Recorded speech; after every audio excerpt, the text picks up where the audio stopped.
Всім привіт! Сьогодні хочу поговорити, як аналізувати і вирішувати проблеми, спричинені неспокоєм. Підпишіться на мій канал, поставте лайк та натисніть на дзвіночок. Ознайомтеся з трьома основними способами аналізу проблем. Перше. Зберіть фактичний матеріал. Друге. Проаналізуйте його. Третє. Ухваліть рішення і дійте згідно з ним. Це видається вам очевидним? Справді? Так воно і є. Ще Арістотель користувався цими трьома способами, і мені, і вам слід дотримуватися цих правил для вирішення проблем, що виникли через неспокій і перетворили наше життя на суцільний кошмар. Давайте розглянемо правило номер 1. Беріть фактичний матеріал. Чому так важливо зібрати факти? Бо без них ми ніколи не знайдемо розумного вирішення нашої проблеми. Без фактичного матеріалу ми можемо лише панікувати. У чому ж полягає ідея? Втім, це ідея нині покійного Герберта Хокса, декана Колумбійського коледжу при Колумбійському університеті. За 22 роки він допоміг вирішити проблеми, породжені хвилюванням 200 тисячам студентів. Він сказав, розгубленість є головною причиною неспокою. Половина людей відчуває неспокій через те, що намагається ухвалити рішення, не маючи необхідних і достатніх фактів. Також Хокс зазначив, якщо перед мною постала проблема, яку слід вирішити о 3 годині дня наступного вівторку, то я до того часу не вживатиму жодних заходів. Натомість я зосереджусь на пошуку всіх фактів, що стосуються цієї проблеми.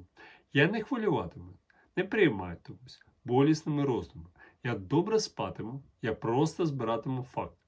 Коли ж прийде час X, я знатиму достатньо, щоб вирішити проблему.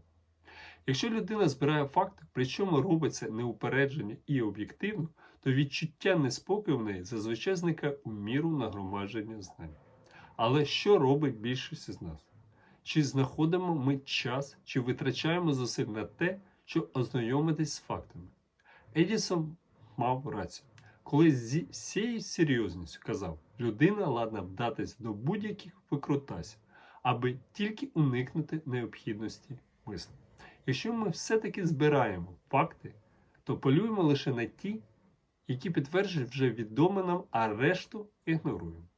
Нашу увагу привертають тільки ті факти, які виправдовують наші дії і наші переконання. Ті, які відповідають нашим бажанням, а не реальності.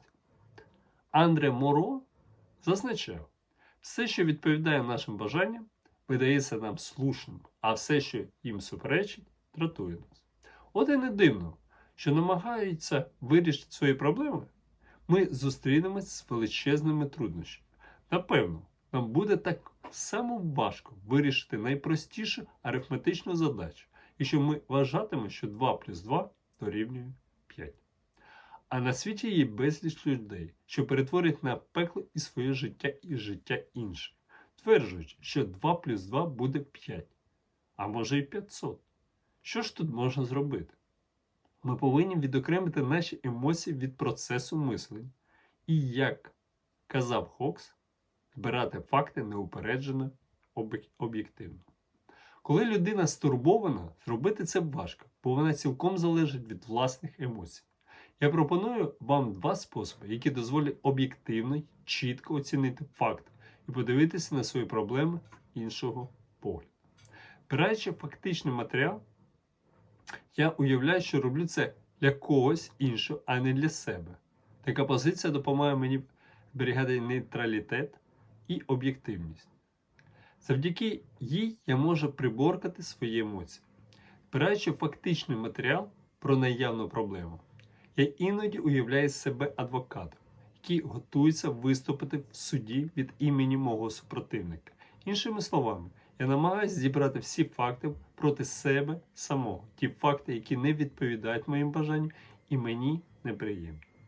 Потім я записую всі факти за мене і проти мене.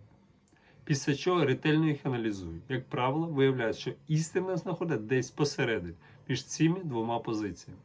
Суть моєї думки в тому, що ні ви, ні я, ні Ейнштейн, ані Верховний суд Сполучених Штатів Америки не знайдуть розумного вирішення будь-якої проблеми.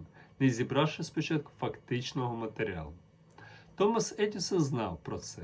Після його смерті були знайдені 2500 записників із занотованих фактів щодо проблем, які його хвилювали. Отже, перше правило, якого необхідно дотримувати, щоб вирішити проблему. Зберіть факти. Беріть за взірець декана Хокса. Не намагайтеся вирішити свою проблему без посереднього збору об'єктивного фактичного матеріалу. Чарльз Кеттерінг казав, чітко сформульована проблема наполовину вирішена проблема. Дозвольте мені показати вам практичне застосування цього методу. Китайці вважають, що одна картина краще, ніж 10 тисяч слів. Тому уявіть собі, я показую вам картину, як одна людина на практиці користалася з тими принципами, про які ми поговоримо. Ось що трапилось з Геленом Лічфілдом. Це один з найуспішніших американських бізнесменів на Далекому Сході. У 1942 році містер Річфілд працював у Китаї, і саме в цей час японці захопили Шанхай і розказав свою історію. Незабаром після того, як японці завдали удару по Перл-Харбору, їхня армія увійшла до Шанхая. А я тоді керував азіатською страховою компанією, офіс якої був розташований в цьому місті. До нашої компанії завітав так званий військовий ліквідатор, учені адмірал, завдання якого було ліквідувати наші фонди. Я отримав наказ всіляко сприяти йому в цьому. Я не мав вибору. Мені залишилось або співпрацювати з ним, або на мене чекала смерть. Я зробив те, що мені звеліли, але я не зазначив у списку, наданому адміралові, пачку цінних паперів вартістю $700 тисяч.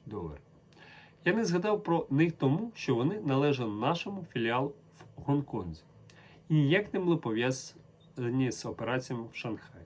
Я зрозумів, якщо про мій вчинок пронюхають японці, мені буде непереливки. І незабаром вони про це дізналися. Коли це сталося, мене не було в офісі. Там прибув головний бухгалтер компанії. Він розповідав, що адмірал страшенно розлютився, тупаючи ногами. Вояка лаявся і кричав, що я злодій і зрадник. Я кинув виклик японській армії. Я знав, що це означає, мене відправлять до Бріджхаузу. Бріджхаус – камера тортур японського гестапо. У мене були близькі друзі, одні з яких наклали на себе руки, щоб не потрапити до цієї в'язниці, а інші загинули там після 10 днів допитів та тортур. І тепер на черзі був я. Що робити? Я отримав погану новину о півдні в неділі. Обставини склалися так, що мене мусив би охопити страшенний розпач. І так воно й сталося б, якби я не мав методу вирішення своїх проблем. Щоразу, коли я починав нервувати, я сідав за свою друкарську машинку і друкував 2 запитання, і відтоді на них, і знаходив відповіді на них. Ось ці питання. Перше. У чому причина мого неспокою? Друге. Яких заходів я можу вжити, щоб виправити ситуацію? Спочатку я не записував відповідь на ці питання, але невдовзі я змінив свою думку з цього приводу. Я з'ясував, що записані питання і відповіді значно полегшують аналіз проблем. Тому в той недільний полудень я попрямував до своєї кімнати, наданої мені Шанхайським відділенням Християнської асоціації молодих людей. Сів за машинку і надрукував такий текст. Перше. У чому причина мого неспокою? Я боюся, що мене доправлять до Бріджхауса. Друге. Яких заходів я можу вжити, щоб виправити ситуацію? Я багато годин витратив на пошуки відповіді і врешті записав 4 варіанти своїх можливих дій, а також їхні ймовірні наслідки. Перше. Я можу спробувати пояснити свої дії японському адміралу, але він не розмовляє англійською. Якщо я спробую звернутися до перекладача, він може знову розлютитися. А це вже неминуча смерть для мене, адже він надзвичайно жорстока людина. І швидше накаже замордувати мене в Бріджхаузі, ніж завдасть собі клопоту зрозуміти мене. Друге. Я можу спробувати втекти. Це неможливо. Японці постійно стежать за мною. Я маю щоразу доповідати, коли я йду до себе в кімнату і виходжу з неї. Якщо я спробую втекти, то, скоріш за все, мене спіймають і розстріляють. Третє. Я можу залишитись тут в кімнаті і більше не з'явитися в офісі. Це, безсумнівно, призведе до того, що японський адмірал пошле сюди солдатів, які заберуть мене і доправлять до Бріджхауза. І в мене не буде навіть можливості поговорити з ним. Четверте. Я можу, як завжди, піти в понеділок вранці в офіс. Адмірал, певно, буде такий зайнятий, що й не згадає про те, що я вчинив. Навіть якщо він і подумає про це, то, можливо, вже і заспокоїться і не чіпатиме мене. В такому разі все буде добре. Якщо ж він почне мене розпитувати, у мене буде шанс пояснити йому причину моїх дій. Отже, якщо я піду завтра на роботу і поводимся так, ніби нічого не сталося, я ще можу уникнути Бріджхаузу. Обміркувавши ситуацію, що склалася, я вирішив діяти за четвертим варіантом. Тобто у понеділок вранці, як завжди, з'явитися на роботі. І одразу ж відчув неймовірне полегшення. Коли наступного ранку я увійшов до офісу, адмірал вже сидів у моєму кабінеті з сигарою в зубах. Він, як завжди, пильно подивився на мене, але нічого не сказав. А за 6 тижнів адмірал, слава Господу, повернувся до Токіо. На цьому мої хвилювання скінчилися. Як я вже казав, у неділю я, напевно, врятував собі життя, бо записав усі заходи, яких можна було вжити, і спокійно проаналізував їхні наслідки. Це дало мені можливість ухвалити правильне рішення. Якби я не зробив цього, то нервував би, вагався і з-за запалу міг зробити дурниць. Я не спав би цілу ніч і в понеділок прийшов би до офісу розгублений і схвильований. А це могло б підштовхнути японця до з'ясування ситуації. На власному досвіді я знов і знов переконуюсь, що сам факт ухвалення рішень має величезну цінність. І нездатність ухвалити конкретне рішення і вирватися із зачарованого кола сумнівів і вагань спричиняє нервові зриви і перетворює життя на справжнє пекло. Я побачив, що половина моїх хвилювань зникає, тільки но я ухвалюю чітке, конкретне рішення. Ще 40% неспокою я зазвичай позбуваюсь, коли починаю виконувати ухвалене рішення. Тому що заспокоїтись на 90% мені достатньо зробити 4 кроки. Перше. Чітко сформулювати і записати причину неспокою. Друге. Продумати і записати всі варіанти можливих дій. Третє. Ухвалити рішення щодо оптимального варіанту. Четверте. Негайно розпочати його реалізацію.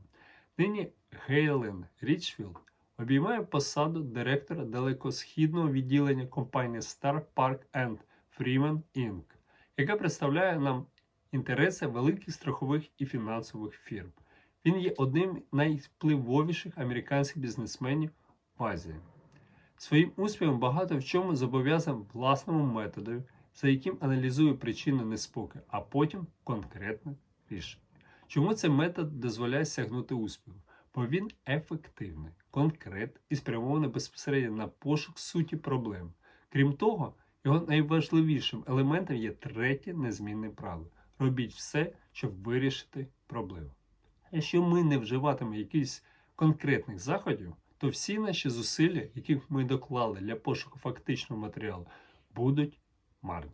Про це Вільям Джеймс сказав так. Коли ви ухвалили рішення і на порядку денного постає питання про його реалізацію, то не думайте про відповідальність, а дбайте про досягнення результату. Вільям Джеймс замість слова хвилюватися навмисно вживає тут його синонім дбати. Він мав на увазі, що тільки но ви ухвалили виважене рішення на основі зібраних вами фактів, негайно починайте діяти. Не зупиняйтеся, щоб переглянути своє рішення. Не вагайся, не хвилюйся, не відхиляйте від складеного плану дій. Не піддавайте його сумніву, не озирайся назад. Вейб Філіпс, один з найвідоміших нафтопромисловців у Оклахомі, розказав про свій спосіб ухвалення рішень. Він відповів так. Я вважаю, що надміру ретельне обміркування проблем може викликати в людині розгубленість і неспокій. Настає момент, коли подальші аналіз і роздуми лише завдають шкоди. Настає момент, коли треба приймати рішення і діяти, не озираючись назад. Чому б вам просто зараз не застосувати спосіб Гелена Річфілда, для вирішення наявних проблем, спричинених неспокоєм. Питання перше. Що мене непокоїть зараз? Друге. Яких заходів я можу вжити, щоб вирішити проблему? Третє. Яким буде моє остаточне рішення щодо подальших дій? Четверте. Коли я розпочну його реалізацію? Будь ласка, напишіть відповіді на ці питання. Можливо, подайте їх в коментарях для більш детального аналізу. У наступному відео ми поговоримо, як уникнути 50% хвилювань, спричинених роботою. Всім дякую за увагу. Якщо сподобалось дане відео, поставте лайк, підпишіться на мій канал та натисніть дзвіночок, щоб не пропустити наступні відео. А з вами був Олег Гриба. До наступних відео.